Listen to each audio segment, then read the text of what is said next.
Sláva vlasti, vojaci! Vojaci a vojačky ozbrojených síl Slovenskej republiky. Ešte raz vám blahoželám k mimoriadne významnému dňu vo vašom živote.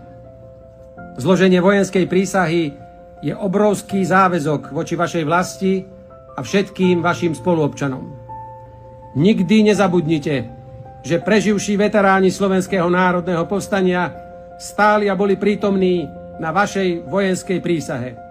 Spomeňte si, ako sa im na hrudi chveli vlastnou krvou zaplatené vyznamenania a ako sa so slzami v očiach zdravili štátnu vlajku, na ktorú ste dnes prisahali.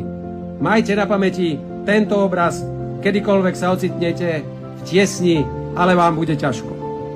Želám vám všetkým, aby ste boli pevnou oporou svojej vlasti, zárukou jej bezpečnosti a predmetom oprávnenej hrdosti nielen svojich